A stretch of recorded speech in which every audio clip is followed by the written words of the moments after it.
Bird Boy August အီလဲဘခေဟာမြို့ပြကနေတောင်အာဖရိကရဲ့ဝေးလံခေါင်ဖျားတဲ့လေတော်တစ်ခုစီကိုအပိုးခံလိုက်ရတဲ့မိဘမဲ့ကောင်လေးတစ်ယောက်ပါသူဟာအရင်ကလည်းမွေးစားမိဘတွေအများကြီးနဲ့နေခဲ့ရဘူးပေမဲ့ဘယ်နေရာမှာမှအသားမကျခဲ့သူပါဒါကြောင့်သူဟာလူတွေနဲ့မရောနှောပဲအမြဲတမ်းတစ်ယောက်တည်းနေတတ်သူလေးဖြစ်နေခဲ့ပါတယ်ဒါပေမဲ့ဒီနေ့မှာတော့သူဟာလေတော်ထဲမှာစွန့်ပစ်ခံထားရတဲ့အိုးကြီးကြီးတစ်လုံးကိုတွေ့ရှိခဲ့ပါတယ်အဲ့ဒီအိုးကိုသူဟာသူ့ရဲ့တူးတဲသောသူငယ်ချင်းလိုသဘောထားပြီးအမျက်တနိုးနဲ့ပြုစုဆောင်ရှောက်ခဲ့ပါတယ်မကြခင်မှာပဲအဲ့ဒီဦးထဲကနေဒိန်းနေလို့ခေါ်တဲ့ငှက်ကူလာအုပ်လေးတစ်ကောင်ပေါက်လာခဲ့ပါတယ်။ဒိန်းနေဟာတာမန်ငှက်ကူလာအုပ်တွေနဲ့မတူပါဘူး။သူဟာညံနေပေမဲ့နှလုံးသားကတော့အယမ်းနူးညံ့ပြီးအကောက်ကိုလည်းအယမ်းဝါဒနာပါသူပါအိုလဲပခေးနဲ့ဒိန်းလင်းတို့ဟာအချိန်တိုင်းအတူတူရှိနေခဲ့ပြီးအိလဲပခေးရဲ့အထီးကျန်နေတဲ့ဘဝထဲကိုဒိန်းလင်းကပျော်ရွှင်မှုတွေယူဆောင်လာပေးခဲ့ပါတယ်။သူတို့နှစ်ယောက်ဟာတကယ့်ကိုခွဲမရတဲ့အချစ်ဆုံးသူငယ်ချင်းတွေဖြစ်သွားခဲ့ကြပါတယ်။ဒါပေမဲ့ပျော်ရွှင်မှုတွေဟာကြာရှည်မခံခဲ့ပါဘူး။အလဲပစေးဟာကျောင်းမှာလည်းအသားကျဖို့စူးစမ်းနေရသူပါဒီနေ့မှာတော့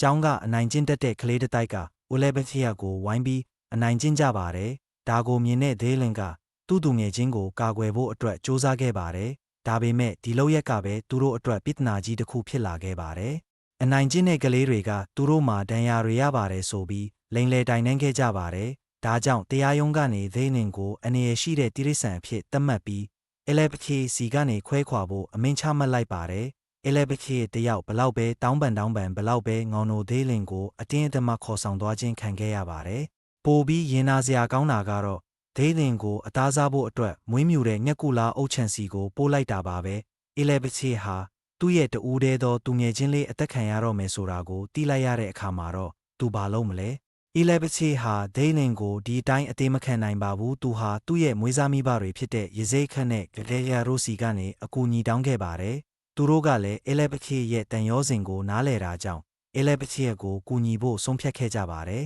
အီလဲပချေဟာညက်ချိန်မှာငှက်ကူလာအုပ်ချန်ထဲကိုတိတ်တဆိတ်ခိုးဝင်ခဲ့ပါတယ်အဲ့ဒီမှာသူဟာကြောက်လန့်နေတဲ့ဒိန်းလင်ကိုပြန်တွေ့ခဲ့ပါတယ်ဒါပေမဲ့အီလဲပချေဟာဒိန်းလင်တကောင်ထဲကိုပဲကယ်ဖို့မစင်စားတော့ပါဘူးသူဟာခြံထဲမှာရှိတဲ့ငှက်ကူလာအုပ်အားလုံးကိုလွတ်ပေးဖို့ဆုံးဖြတ်လိုက်ပါတယ်။ဒီလိုနဲ့ခြံထဲကငှက်ကူလာအုပ်တွေအားလုံးဟာအပြင်ကိုထွက်လာကြပြီးအလဲပစီကသူတို့ကိုဥဆောင်ကမြို့ထဲကိုဖျက်ပြီးပြေးလွှားခဲ့ကြပါတယ်။ဒီမြင်ကွင်းဟာတကယ့်ကိုစိတ်လှုပ်ရှားစရာကောင်းပြီးရဲလဲရဲရတယ်လို့ရင်လဲခုန်ရပါတယ်။မြို့သူမြို့သားတွေအားလုံးဟာဒီအဖြစ်အပျက်ကိုအံ့အားသင့်စွာကြည့်နေခဲ့ကြပါတယ်။ဒီစွန်စားခန်းကြီးအပြီးမှာတော့အလဲပစီဟာတကဘာလုံးကတီးသွားတဲ့ဖဲအကျုံးစာဆိုတဲ့နာမည်ကိုရရှိခဲ့ပါတယ်။လူတွေဟာလည်းအလဲပခေးနဲ့ဒိန်းနင်တို့ရဲ့တန်ရောစင်ကိုနားလည်သွားကြပြီးဒိန်းနင်ကိုလည်းလွတ်လပ်ခွင့်ပေးလိုက်ကြပါတယ်။ဒီဇကားလေးကနေကျွန်တော်တို့ကိုပေးချင်တဲ့သင်ခန်းစာကတော့တန်ရောစင်ဆိုတာလူသားအချင်းချင်းတင်မဟုတ်ပဲတက်ရှိတတဝါတိုင်းမှာရှိတယ်ဆိုတာပါပဲပြီးတော့